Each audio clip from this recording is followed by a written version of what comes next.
Good morning, 12th class. We were doing the chapter Indigo from your book Flamingo. So, Indigo chapter, as it is written by Louis Fishker, and it is about Mahatma Gandhi. And in this chapter, main thing is this, that this is the time in 1917 when Mahatma Gandhi first thought that now the Britishers have to quit, कि अब उन्हें भारत छोड़ना होगा। ये कौन सा time था, कौन से साल की बात है? 1917 में। 1917 में ही इंडिगो जो प्रॉब्लम थी शेयर क्रॉपर्स की, वो उन्होंने महात्मा गांधी के सामने उठाई थी। इंडिगो का मतलब क्या बताया मैंने? क्या है इंडिगो?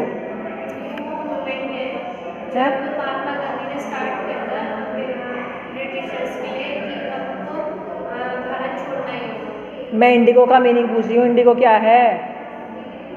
इंडिगो वर्ड का मीनिंग क्या है? ये तो मैं चैप्टर की जो समरी है वो बता रही हूँ। मैं इंडिगो वर्ड का मीनिंग पूछ रही हूँ कि आपका इसका चैप्टर का टाइटल इंडिगो है, तो उसका मीनिंग क्या है? क्या मतलब है इंडिगो का? क्या मतलब है इंडिगो का, राशि? है इंडिया से जाओ, यह है इंडिगो का मतलब।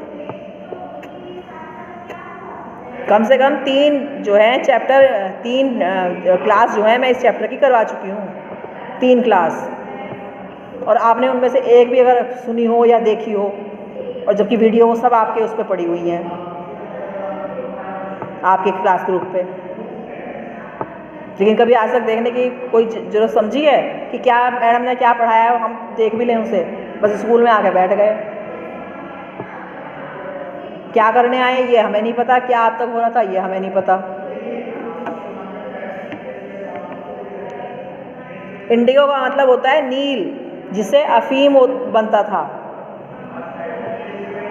तो उस टाइम जब ब्रिटिशर्स का यहाँ पर साम्राज्य था हमारे देश में, तो वो लोग क्या करते थे, वो जो बटाईदार किसान होते हैं, यानी जिनके पास अपनी ज़मीन नहीं होती, तो उनको मजबूर करते थे कि वो जो खेती जो उनको बटाई के लिए देते हैं खेती करने के लिए, तो उसके किराए के रूप में वो उनसे 1/3 जो पार्ट होता था ज़मीन का, उस पर नील की खेती करनी होती थी उन्हें कंपल्सरीली, उन किसान को। और वो जो नील जो से उत्पादन होता था, जो खेती होती थी, वो फसल वो किराए के रूप में ब्रिटिशर्स उनसे ले लेते थे। उन्हें उसका कोई पैसे नहीं देते थे, वैसे ही फ्री में उनसे ले लेते थे। और उसको जो है कहाँ पर बाहर भेजा जाता था, ब्रिटेन में। अफ़ीम को ब्रिटेन में भेजा जाता था। पहले नेचुरल तरीके से अफ़ीम उगाया जा रहा था, फिर बाद में क्या हुआ, जर्मनी ने जो है वही अफ़ीम जो है सिंथेटिक अफ़ीम बनाना शुरू कर दिया। सिंथेटिक का मतलब जिसको हम फैक्ट्रीज़ में बना लेते हैं, जिसको हमें उगाना नहीं पड़ता, उसको बोलते हैं सिंथेटिक। एक होती है नेचुरल, एक होता है सिंथेटिक। सिंथेटिक का मतलब है जिसे हम किसी केमिकल से बनाते हैं, दैट इज़ कॉल्ड सिंथेटिक। जैसे एक तो चावल वो है जो आप धान से निकाल के खा रहे हैं, और एक चावल वो आ रहा है जो बाज़ारों में जो वो सिंथेटिक रूप से बना रहे हैं, केमिकल से बना रहे हैं। वो भी चावल की तरह ही देखने में लगेगा, बनने में भी चावल की तरह ही लगेगा, लेकिन जब वो खाओगे तो तब वो रबड़ की तरह खींचेगा। तो वो क्या हुआ, वो सिंथेटिक चावल हुआ। और जो धान से निकल रहा है वो नेचुरल चावल हुआ। तो यहाँ पर भी पहले जो था वो नील जो थी, यानी अफ़ीम जो थी, वो नेचुरल तरीके से उगाई जाती थी। फिर उसके बाद जो है वो क्या कर लिया गया, उसको सिंथेटिक जो है वो उसकी खोज कर ली गई, और उन्होंने जर्मनी ने उसको क्योंकि बंद खोज कर जर्मनी ने क्योंकि सिंथेटिक अफ़ीम बनानी शुरू कर दी थी, और वो सस्ती पड़ती थी खरीदनी, तो इसलिए उन लोगों ने उसको सिंथेटिक को जो है वो सोचा कि हम क्यों इनसे जो है अफ़ीम उगवाएं। लेकिन उन्होंने ये नहीं उनसे बताया कि जर्मनी से हमें सस्ती इंडिगो मिल रही है, अफ़ीम मिल रही है, इसलिए हम तुम्हें अब तुम्हारी को फ्री कर रहे हैं कि अब तुम्हें इंडिगो की खेती नहीं करनी। लेकिन उन्हें क्या कहा कि क्योंकि तुम्हारी ज़मीन को हम फ्री कर रहे हैं, अब तुम्हें इंडिगो की खेती नहीं करनी, तो इसके लिए तुम हमें कंपनसेशन दो। यानी कंपनसेशन का मतलब क्या है कि उसका पेनल्टी दो, उसका हमें भरपाई दो कि हम तुम्हारी ज़मीन को फ्री कर रहे हैं कि तुम्हें उस पर इंडिगो नहीं उगानी, तो उसके लिए हमें तुम कंपनसेशन, यानी कंपनसेशन आता है कि जिसकी उनसे कमी पूर्ति जो है वो हो सके, यानी पैसे के रूप में। तो किसान इस बात को लेके खुश हो गए कि चलो भाई हमें अब इंडिगो नहीं है, हम चाहे अपनी ज़मीन पे धान उगाएं, चाहे गेहूँ उगाएं, चाहे गन्ना उगाएं, हमारी मर्जी होगी। और ये सोच के उन्होंने जो पैसे जितने उन्होंने मांगे उसके 50% या 25% या 30% वो पैसे उनको दे दिए। लेकिन कुछ किसान ऐसे थे जिन्हें पता चल गया था कि ये जर्मनी में क्योंकि सिंथेटिक इंडिगो होने लगी है वहाँ से लेंगे, इसलिए ये हमारी ज़मीन को फ्री कर रहे हैं। तो उन्होंने वो कंपनसेशन देने से मना कर दिया। अब जब उन्होंने मना कर दिया तो जो बाकी जिन्होंने कंपनसेशन दे दिया था वो कहने लगे कि हमारे भी पैसे वापस दो, कि तुमने तो झूठ बोल के हमसे जो है पैसे लिए हैं कि तुम हमारी ज़मीन को फ्री कर रहे हो, जबकि तुम्हें तो अब अफीम की हमारी ज़रूरत ही नहीं है, इसलिए तुम हमें अब वो फ्री कर रहे हो कि तुम इसमें जो मर्जी उगाओ। तो इसलिए उन्होंने कहा कि जो हमने तुम्हें पैसे दिए हैं वो पैसे हमारे वापस करो, ये वो उनसे कहने लगे। तो उन्होंने मना कर दिया ये कहने के लिए। तो इस बात के लिए उन्हें जो इस चैप्टर का मेन कैरेक्टर है राजकुमार शुक्ला, वो क्या था, शेयर क्रॉपर यानी बटाईदार जो किसान था। बटाईदार किसान तो जानती हो किसे बोलते हैं? या खेती नहीं होती तुम्हारे यहाँ तो तुम्हें पता नहीं है बटाईदार किसान किसे बोलते हैं? तुम दोनों गांव से नहीं हो, फिर तो तुम्हें पता नहीं है किसे बोलते हैं बटाईदार किसान, कि हमने अपनी एक ज़मीन जो है बटाई पे दे रखी है। किसे बोलते हैं बटाई पे देना? ठेका होता है, वो बटाई पे देना ठेका देना होता है।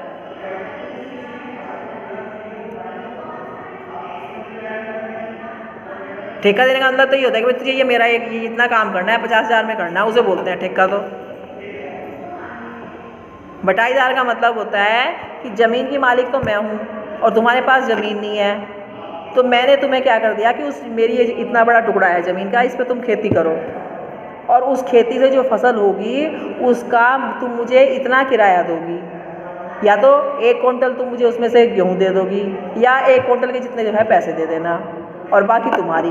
तो उसे बोलते हैं बटाई, यानी उस खेती से जो उपज हुई उसके हिस्से हो गए, बटाई बाँट लग गए कि एक हिस्सा तुम्हारा हो गया एक हिस्सा मेरा हो गया, उसे बोलते हैं बटाईदार। शेयर का मतलब जिसमें अलग अलग व्यक्तियों का हिस्सा हो उसे बोलते हैं शेयर। और शेयर क्रॉपर उसको बोलते हैं जो हिस्से के रूप में जो है किसी पे खेती करते हैं, उन्हें शेयर क्रॉपर बोलते हैं, पीजेंट जिनको बोलते हैं। तो वो जो था राजकुमार शुक्ला, वो क्या था, एक गरीब किसान था, उसके पास अपनी ज़मीन नहीं थी, इसलिए उसने उनसे उनकी ज़मीन पे, ज़मींदारों की ज़मीन पर वो खेती करता था, यानी मेहनत करता था। और मेहनत से जो उपज होगी, फसल होगी, उसको वो एक हिस्सा जो है किराए के रूप में उनको देता था और बाकी अपनी बेच के अपनी फसल का जो पैसे मिलते थे उससे वो अपना घर चलाता था। तो उसे बोलते हैं शेयर क्रॉपर। तो जो राजकुमार शुक्ला था उसे पता लगा कि एक व्यक्ति है, कौन, महात्मा गांधी। उसने उनका नाम सुना कि कोई व्यक्ति है जो वहाँ पर आए हुए हैं और वो जो है तुम्हारी इसमें हेल्प कर सकते हैं, किसी ने उसको बताया। तो वो वहाँ पर उनसे मिलने के लिए पहुँच गया और वहाँ पर वो उनकी वेट करने लगा कि वो बाहर निकले वहाँ से। वहाँ कहाँ पर था वो, जहाँ पर उनका कानपुर में अधिवेशन चल रहा था कांग्रेस का, वहाँ पर वो उनकी वेट करता रहा। अब वो वहाँ से फिर आगे चले गए, वहाँ से फिर आगे चले गए, लेकिन उसने उनका पीछा नहीं छोड़ा, लगातार वो उनके साथ जहाँ वो गए वहीं पर वो उनके साथ साथ जाता रहा। फिर बाद में उसने कहा कि आप कोई तारीख फिक्स कर दीजिए कि आप मेरे गांव चंपारण कब आएंगे, यानी मेरे मामले को देखने के लिए। तो फिर उन्होंने कहा कि ठीक। जब उन्होंने देखा कि वो मान ही नहीं रहा तो फिर उन्होंने कहा ठीक है कि मैं जो है मैं कलकत्ता में एक इस देश को मेरा अधिवेशन है, वहाँ पर मैं आऊँगा और वहाँ से तुम मुझे चंपारण ले चलना। और इस तरह कह के वो वहाँ से फिर आ गया। अब जब कई महीने बीत गए और शुक्ला जो है वहीं पर बैठा रहा जहाँ पर कलकत्ता में अधिवेशन चल रहा था, और जब वो अधिवेशन ख़त्म हुआ, महात्मा गांधी बाहर आए, देखा कि वो बैठा हुआ है, तो उसने उनसे कहा कि चलिए अब हम वो पटना गए ट्रेन से, और फिर वहाँ से वो उनको लेके जो है बिहार में है कि राजधानी है नहीं पटना, वहाँ से फिर वो लेके उनको राजेंद्र प्रसाद का नाम पता है कौन है? कौन है राजेंद्र प्रसाद? हाँ, कौन है राजेंद्र प्रसाद? है कौन प्रेसिडेंट? किसके प्रेसिडेंट है? कांग्रेस पार्टी के प्रेसिडेंट। भारत के पहले राष्ट्रपति जो हैं वो थे राजेंद्र प्रसाद, जिनकी ये बात कर रहा है। तो वो क्या थे? वकील थे। तो राजकुमार शुक्ला उनके घर लेके गया उसको मिलने के लिए महात्मा गांधी के साथ। अब जो राजेंद्र प्रसाद जी का जो नौकर था वो उस टाइम शहर में नहीं थे, तो उसने सोचा कि जो ये महात्मा गांधी हैं ये भी गरीब किसान हैं जैसे ये राजकुमार शुक्ला है, राजकुमार शुक्ला, क्योंकि उनके पास अक्सर जाता रहता था मिलने के लिए, अब मेरे मतलब हेल्प कर दो, मेरी हेल्प कर दो शेयर क्रॉपर मामले में। तो उसने, उनके नौकर ने सोचा कि जो महात्मा गांधी जो उसके साथ थे, गांधी जी भी इसके साथ ही कोई गरीब किसान होंगे, तो इसलिए उन्होंने उनको अंदर नहीं एंटर करने दिया, बाहर ही बैठाया, क्योंकि उस टाइम छुआछूत बहुत ज़्यादा चलती थी। और उन्होंने कहा कि तुम बाहर ही बैठो, और वो कुएं से पानी भी नहीं लेने दिया उनको, क्योंकि उस टाइम छुआछूत इतनी मानी जाती थी कि जो छोटी जाति के लोग होते थे उनको वो अपने पानी के कुएं को या ट्यूबवेल को हाथ नहीं लगाने देते थे, ना अपने घर के अंदर एंटर होने देते थे। छोटी जाति और बड़ी जाति का जानते हो कि नहीं? तो वो उनको अपने उसे क्या मानते थे, अपने से छोटा मानते थे। तो वो ये सोचते थे कि अगर इनका छुआ हमने खा लिया तो हमारा धर्म भ्रष्ट हो जाएगा, ठीक है। तो इसलिए उन्होंने, उनके सर्वेंट ने दोनों को बाहर ही बैठने के लिए बोला। फिर वहाँ से गांधी जी ने डिसाइड किया, फिर वो मुजफ्फरपुर गए, चंपारण का रास्ता जो जाता है, जहाँ से चंपारण जाते हैं। अच्छा, आ रही, ओके।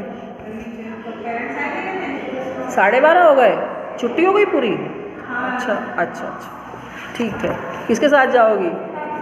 पापा के साथ जाओगी? ठीक है। अब जो इसकी वीडियो मैंने है वो जाके सुनना और पढ़ना जाके, ठीक है। और जो क्वेश्चन आंसर भेज रखे हैं वो किए हैं इसके इंडिगो चैप्टर के हैं?